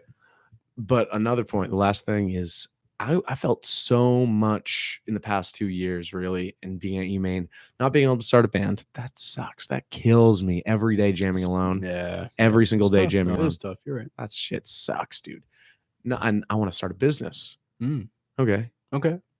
Dude, I don't have any fucking money. I'm broke. I'm a college kid. Broke life. Hell yeah. I want to be a stand-up comedian. I've been trying that lately. I've been writing some stuff and trying to go to the open mic nights. Cool. Right? Dude, where is there an open mic? It's called Poorhouse. Oh, the Poorhouse. Nice, Yeah, dude. yeah. Yeah, There's a hell yeah. lot of them. There's a lot of Nice, a lot I've of done them a in little stand Bangor. up in my day. No way, Yeah. dude. We'll have to freaking do it. That's dude. awesome. I got a couple jokes. Yeah, jokes. but articulating and really like building on something to where when I really, I know this sounds crazy, but when I was like really getting into freestyle rapping and rapping, dude, I was thinking so clearly. I was, and then he smoked a bunch of pot. Dude, even when I was smoking pot, I could kind of get into that flow of thinking clearly, and I could build on this. I could use this for freestyle rapping. I want to build other hobbies and build on this hobby with it a little bit to where it's like, music production, dude, electronic music production, anything, hobbies, dude. Picking up a hobby. Dude, people don't have enough fucking hobbies. Like my roommate, Adam. He has unbelievable hobbies and he's so thorough about it. Birding. Fucking birds, the word, baby. What's up with that shit? We've talked about that. But you know what I mean? Yeah. Dude, building a skill. Invest in yourself. So much invest fun. in yourself. And you know what? Learning to be an effective communicator is definitely 100% investing in yourself. And if you can find ways, I'll give everybody just a little trick, maybe a tip. Every day you go outside, talk to someone random, and I don't care in what capacity. You could be opening the door for somebody and maybe you strike up a quick 10-second small talk conversation. Maybe you make someone's day and you talk to them for 30 minutes. Find a way to go and talk to people. Needs to be a random person, okay? But I guarantee you within 1 to 2 months, there will be a massive difference in the way that you communicate. You'll become a much more social person. You won't have the anxiety that comes with, interactions with people that you've never met. And it'll just your life, not to sound weird, not weird, but your life will be more fulfilling if you go and talk to random people. Because the thing what happened with COVID and the pandemic, everybody became shut-ins, right? And everybody's addicted to their phone. We were just talking about this, dude. Yeah. So when you live technologically mediated. And what I mean by that is you live vicariously through your phone, right? Right. And more of your life is on a cellular device than it is in person. Right. You lose all of your ability to be social. And humans are social beings by, instinct, right? We have a natural instinct, a natural tendency to be social. And when you have things like technology that are prying us away from our natural instinct, that's why people are so depressed. That's why people are so sad and they can't leave their fucking homes, is because all their natural instinct is gone. That part of them, they're selling themselves away just so they can have a life on their phone, dude. Look around you. Yeah. You know what I mean? You'll become a much better person. You have a much more fulfilling life if you go out there and you interact with people and you become a part of a community. You invest in yourself emotionally. Dude, that must be awesome. Seriously, being a part of a band, meeting other bands, knowing other bands, playing with other bands. Great music community in Orono. Huge. Honestly, I hope that you and Jonah talk about it. He is a great guy to talk to about that. But the music community, and I've been a part of it for years now. You have, yeah. I've been in the music community for 4 years now. And something that I can safely say is that I've watched this music community bloom and just blossom. There wasn't any live bands at OHOP a couple of years ago. My freshman year, right? 2019 or whatever. 18 maybe? No, 19. Yeah, 2019. There was no local bands. Zero local bands, okay? And the next year, there wasn't any local bands. COVID hits, okay? Everybody starts to rethink their fucking positions, right? Now everybody's thinking, dude, I gotta make something happen. I got a golden opportunity. Yeah. That's what I felt like here. Yeah, I'm in fucking quarantine right now, dude. My whole social life has been ripped away from me. All those girls I would have been jamming with, I can't do that. COVID made people realize that we need to get bands together. And it happened. After COVID, there's been a absolutely massive boom in local bands. Everybody's starting shit now. Yeah. Okay? Luckily, we're a little, early to the party. Yeah. It really helped us out. But that being said, dude, like it took COVID and it took that separation from people for them to realize how important that sense of community is. Yeah, no, for sure. I definitely noticed that too, because without the first band going up and being like, yo, this is awesome. These guys rock. And whether or just showing people whether like you're playing this fish, is what you could have. You could be up here right now playing music for all these fucking people. Yeah. And that's what I hope people in the crowd are fucking seeing. It's tangible. Yeah. You can be small town fucking famous, man. It's awesome. Yeah, it is awesome. And you know what? And Manny's doing it. I've been doing it for years. It's all networking, dude. It's talking to random people. It's making these connections. It's, you know, creating the social fabric in which you can operate. Yeah, no doubt. No doubt. And dude, having a community like we were saying, what you were saying with the band, there's not going to be many times in our life where we're going to have this many. Dude, you think after college I'm going to be fucking trying to make, you know, a band, be small town fucking famous? No way, dude. I got a career to live. Yeah, that's what I'm saying. So it's like, dude, this is the only time to start a podcast. Talk about time and place. Yeah. This is the only time to start a band. This is the only time to do really anything you want with your full mind capacity behind you. Because before you're a kid, in high school, you're a kid. You can't. You don't have the means. You don't have the means, right? Yeah. Dude, it's tough. It's tough to start anything. But what I'm realizing is like, if I want to do something, I'm gonna do it right now. I'm not gonna wait. I'm not gonna wait to do anything because folks, that's beautiful. Seriously, you wanted to wait to start a band, dude? Look at all these freshmen that can be small town famous. You know what I mean? They could be 4 years into having a band by the time they're seniors. Exactly. And man, if I would have fucking known, I would have done it too. Me too. But it's one of those things, you know. I was on the lift at Sugarloaf. I'm a big skier, by the way. I'm on the lift at Sugarloaf. I'm skiing by myself a couple weekends ago. And all these freshmen, I kept getting on the lift with a bunch of freshmen. And I kept telling them same damn thing, man. I go, go talk to people. Go talk to random people.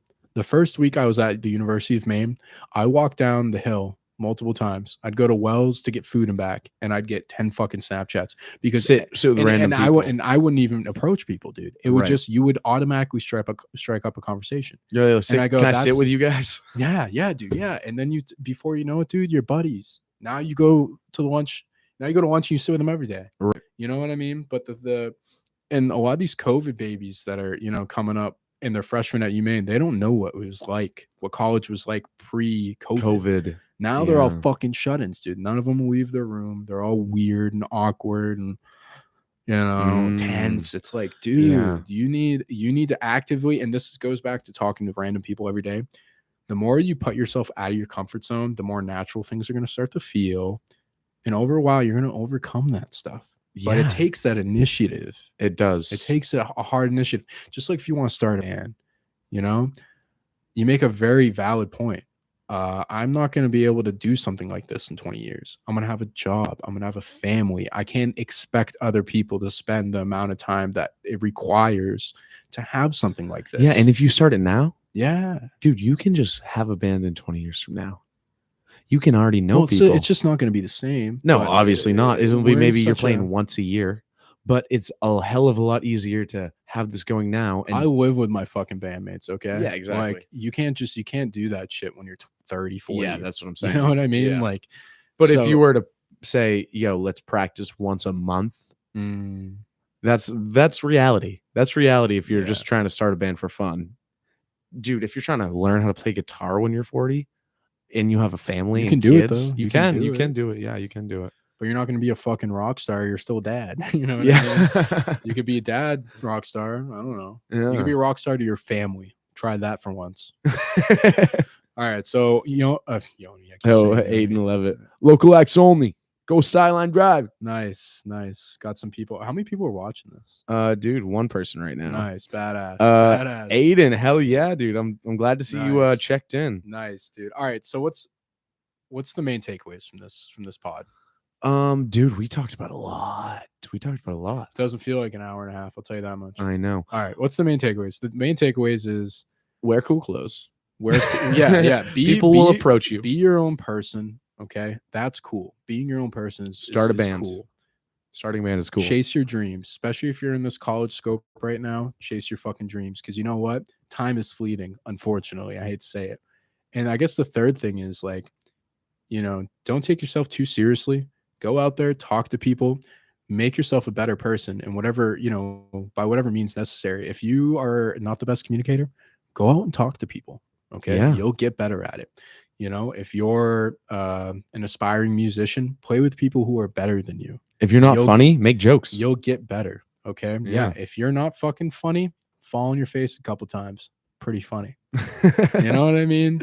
It's about putting yourself out there, and it's about making the most of the situation that you have right now, right here on the Manny Baptista Talk Show. Yeah. That was beautiful though, Jwall. Seriously, it is. And a lot of people, they find that out too late. Like, dude, like, buddy, I can't. 5 years ago, I'm 21. Yeah, you get these people that come up to you like, that's so sick that you're doing a band. I wish I would have fucking done that. Well, you could have. Yeah. You know, that's what, but you didn't. Right. But it's hard, bro. I mean, 5 years ago, think about where we both were. You were a senior in high school. Dude, I was living a completely different life, man. Me too. I'm not 5 years ago. I was a child. I was a child. I was getting arrested for throwing a party at my house. Yeah.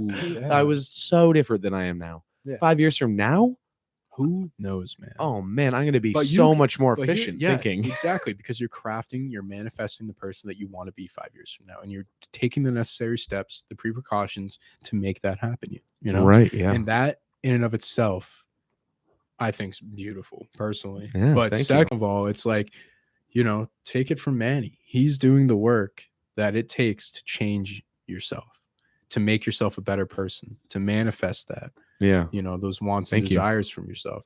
And that's why we're having a podcast. That's why I play in a band, right? That's why we're sitting here today, is because we're making we're enriching our lives. True. Dude. It does seem a little bit egotistical that we talk about it like that. Fuck no, dude. You know what? You need to. I'm not saying that like that, but dude, we're musicians. Let's be real with each other. Yeah, dude, being on that stage, playing "Sweet If I Could Be Sweet." I know I've been a real bad girl. Yeah, dude. Well, dude, like, and everyone's singing. Song, dude. That'd be cool. I play it all the time, dude. You gotta play with me. I'm gonna go home and get my bass and come back. But yeah, dude. Like, sorry, I don't mean no. Totally, dude. A little bit not egotistical, but that attention of greatness, a little bit, dude, makes you want to be a little bit more great. Just a little bit. I bet you being at OHOP, playing at OHOP. Did you play at OHOP before you were in Moms? No. Well, playing at OHOP. OHOP wasn't doing that type of shit. Exactly. Yeah. Exactly. But or no House of Pizza. Once you played, I got terrible pizza. Go to Pat's. Yeah. Well, what? Fuck yeah. What Pat's? Yeah. Pat's classic. Lived off that shit. But yeah, buddy. Once you really get a taste of playing in front of people, dancing all that music, you want more. You want to do it better, and you get a little bit better. Yeah. And when you have a better opportunity in front of more people, and somebody has a teeny mistake that nobody even noticed unless you're in the band, that kind of pisses you off a little bit. Man, he's talking facts right now. You know what I mean? That pisses you off. Even when I fuck up, and dude, honestly, it doesn't happen often, but dude, I fuck up. You know, I've been just sitting around all day watching comedy, just like silly TV shows with my girlfriend. They're silly. Yeah, they're just little silly skits basically. And I feel that like I feel like I haven't been the best podcaster I can possibly be.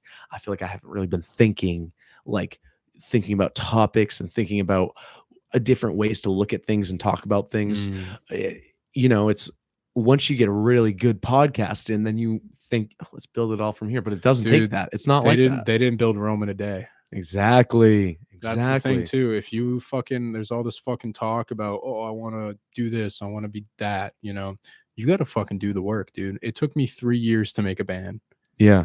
And not me particularly. No. Obviously, to get together. It's a group effort, but to find the right guys and to make sure that everybody was playing the role they needed to, it took 3 years to do. Yeah. You know, it doesn't happen overnight. It doesn't. You're not going to become the best podcast in the world. You know, it takes repetition. It takes being bad. What are we on? Number 7 right now? Top 7. Yeah. So only going to get better from here, people. Yeah. One thing I want to see comments, and one question for you, Jwall. Do you think I should start focusing on quality over quantity? So, like anything, when you're first starting out, obviously quality is your number one, requirement, basically. But quantity is important too, especially when you're doing podcasts and you get people on here. Everybody's gonna have their own flavor they're bringing to it. I've been talking a lot about flavor tonight, but you know, everybody brings something different to the table. Some podcasts are gonna be better than others. You know what I mean? But it's about figuring out what works, what doesn't. You know? Right. Well, I was saying more like editing it and being like, yeah. You could get better on the technical aspect of things, but dude, we're here now. We're on camera. We're just doing it. And you know what you are? You just bought a brand new camera. I hope that the quality. Love it. Yeah, I hope it comes out. You got a new light. You know what I mean? These mics are badass, dude. Like fucking, you're doing the work to make this happen. Thanks, man. And I'm glad that you are, dude. It means a lot. Not enough fucking people are out here chasing their dreams. Thank you so much, dude. It means so much. Not enough people are out here doing it, dude. And obviously, like, this takes money to fucking invest in, dude. Like, you're really laying it on the line, man. Yeah, dude. Thank you once again. Good for you, dude. Jwall, Jacob Wall, Skyline Drive. Yes. April, are we closing this one? What are we doing right now? Yeah, dude. Let's close it out. All right. It's been an hour and a half. It's been a good talk. Dude, let's talk about one more thing. Let's talk about one more thing. One more subject. So we can I can put like a little did you see my last post how I had a little clip of what's a funny one of these two maybe? Dude, if you were to be bald by the age of 20 or bald by the age of 20 already, just because I'm practically going bald as is. Like, I was avoiding this talking point, so I didn't have to talk about how the fact I'm going bald. But you're not going. We'll not talk about this. I mean, edit. My hair's fine. Look, dude, and I'm even wearing a fucking beautiful. My hair's fine, but like I'm already coming to the copes with it. You know, it's fucking who gives a fuck, honestly. If I could have, all right, let's kick it back. Let's not do this one. Yeah. If stats were available for everything in your life, which 3 do you pick? Good question. If stats were available for everything in my life, I would probably pick freedom 100. Okay. Wait, what do you mean? I want the freedom. How free are you? Yeah. Put a number on it. Yeah, dude. Put a fucking value on that, bitch. Nah, yeah. Freedom is of utmost importance. Freedom to do what I want, say what I want. Yeah. Luckily, we live in the greatest country in the world. We do. Yeah, you can be an attack helicopter if you want to be. Dude, honestly, America's I love America. I love America for the same reason I love Myrtle. You can come here, you can be embraced for who you are. You don't have to try and change who you are to be assimilated here, right? You are embraced for who you are and what you stand for. Yeah. And that's beautiful. I totally agree. Dude. Freedom is really cool. I like a lot of style points if I could get them, you know. I love points. Style, whatever it may be, music style, wearing clothes, that style, you know. And then sociability 100, obviously. Sociability. Yeah, sociability. Okay, definitely. I see. You know, to be an effective communicator. And we're touching upon all the points that we've talked about in this podcast. And I really hope you do give it a listen if you haven't already. I do. If you got to this far, dude, we love you. we really do. I love you. I love you. I mean, thanks, Mom. Yeah, thanks, Mom. Yeah, exactly. Dude, so if I had to pick 3, I was thinking about it when you were talking about it. I was like, tough question. It is a tough. That's a tough question to just have on the top. Maybe like how many times I've had sex in my life. I don't know. Yeah. Okay. Well, I lost count. I'm doing pretty good. I sound like a fucking tool. Delete this. Oh my god. Yeah, we're at it. Yeah, it's okay. We'll edit that out. No, we won't. Okay. If we had 3, I would probably say, dude, how many miles I've driven from my house to work or to school to wherever I'm going. Because if you could really put a picture on that, dude, I've probably driven from like Maine to like San Diego and back on just my campground road. Wow. I do like, it's 3 miles long there and back. Crazy. You got to do twice every time. Maybe somebody do 4 times a day. Wow. So it's like, you know, every time you leave, you're going 6 miles. Think about like that. I don't know. I'm trying to think. That's okay, man. Hey, listen, I'm trying to think outside the box. Post graduation. Yeah. What are you doing? What's your first month look like? What's your first month? And I want to know all the fun shit. Post grad fun shit. Well, dude, I'm trying to go out west and be a forest firefighter. Badass. Yep. So, dude, I want to do that, you know. Maybe I think I really only want to do it for a year or 2 because dude, it seems like a burnout job. Test the waters, dude. Burnout, get it?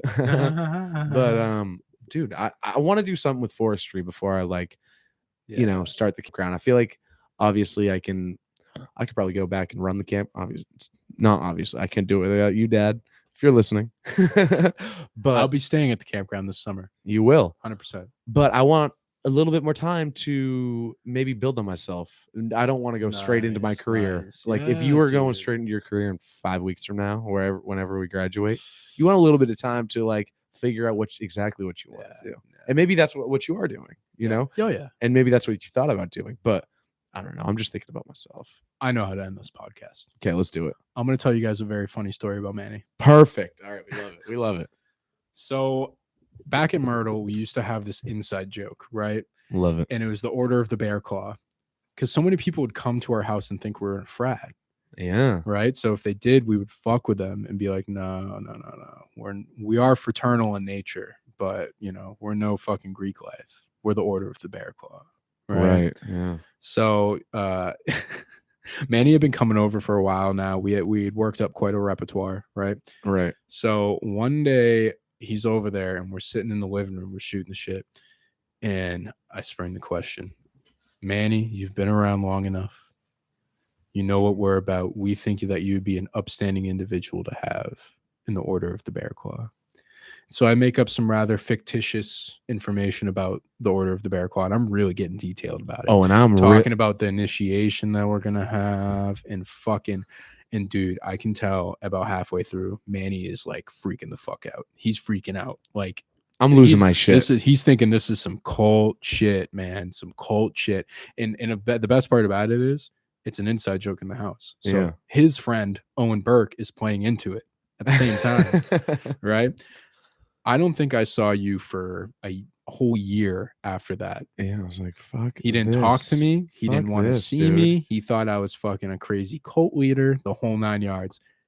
Whole time it was just an inside joke. Now me and Manny are fucking homies, dude. Boys. Yeah, exactly. But come at me with my perspective. Okay, all right. Yeah. So we're in here. We're jamming. We're spitting some bars. Having fun. Yeah, we're just jamming at the Myrtle Street. Being yourself. Yeah. And Owen comes around with this weed that I swear to you was grown on Mars, dude. It was something. Space Cadet style. And I'm not a big bong ripper. I think Space it's like Cadet OG. Space Cadet. Oh, that's a good name for a weed. Yeah. Skywalker. I named my weed strain Brain Stew, like the Green Day song. Yeah, we were gonna play that, but then we were like, yeah, fuck that song. So easy. Fuck that song. So easy. Yeah, no, play it. Fuck that play song. It. But okay, we got 9 minutes of something way better for you. Jesus Suburbia. Hell yeah. No, I'm just kidding. So he's passing around the bong rip, and like I said, I'm not a big bong guy. I'm not a big bong guy. It's like shotgun in the beer. It's so uncomfortable. It's like, I just got punched in the gut. You know what I mean? Maybe for you. And then the smokestack just comes out like a diesel so engine. We forgot to mention that Manny was baked out of his mind. Yeah, buddy. And I'm coming off jamming. I'm sharp as a tack. You are, yeah. So we're just passing this around like it ain't no one's business, over and over and over. And I'm laughing. I'm already laughing, giggly. I'm on cloud 9, basically. Yeah. And so when I come back, I take a leak in the parallel bathrooms over at Myrtle Street. Yes, sir. And I walk out, and I see this little glass ball in the corner, right? And I'm like, what the fuck is this? I didn't see this before. And I'm stoned as fuck. I can't even think straight. So I go over, pick it up, and I start ringing it. It's a glass ball. Oh, I do know what you're talking about. Yeah. That thing's cool as fuck. Yeah. Right. It's actually porcelain. It's porcelain. It was something with a bell in it, and there's water inside of it. It's nuts, and the thing feels super cool. It's like the best thing I can describe it at Dragon Ball from Dragon Ball Z. Yeah, it's like it looks like a little Dragon Ball. Ouija ball. Yeah. You know what I'm talking about? The things that you can get. Oh, dude, Fushigi ball. Fushigi ball. That's what it's called. Those things are badass. Dude, those are cool as hell. $20 when you're a kid, dude. Buy them off the TV. Yeah. I was like a yo-yo kid, so I never got the Fushigi, but yeah. I always would drop the Fushigi and break something. Oh yeah, that thing looks like it's easily breakable. Anyway, so back to the mystery ball. So like, what the hell is this? So I pick it up. It's placed there. Jwall playing jokes on me. Classic, right? And so I pick it up. Ding, ding, ding, ding, ding. I'm looking at it like, what the hell is this? And Jwall is like, the order of the elk. And he puts his hand on me, and I'm laughing uncontrollably. He thinks it's a joke at first. Oh, and I'm laughing uncontrollably. Not because I'm laughing because I think it's funny. I am so incredibly uncomfortable. I am so uncomfortable. I'm like, stop, please, bro. This is not funny. The bear claw, dude. I'm the whole gambit, man. Exactly. Oh, yeah. So I'm cracking up. I'm like, a scared laugh. Yeah. And Jwall goes, "You think it's funny?" And I'm like, yeah, I do. I think it's funny. And then I'm like, and he's like, "You can preach your sayings." And I'm like, I got a podcast, bro. No, I'm just kidding. I didn't say that. But I was like, just mad uncomfortable. So I give I give Manny the whole fucking spiel about the Order of the Bear Claw, okay? And it's because I saw Yoni today. I've been talking to Yoni all Matt Gambino day. Does that all the time. He calls me shout Yoni. out Matt Gambino. Yeah. So fucking, dude. So I give you the whole runaround, you know. It was funny. We think, yeah. I wish I played into it and was like, let's join.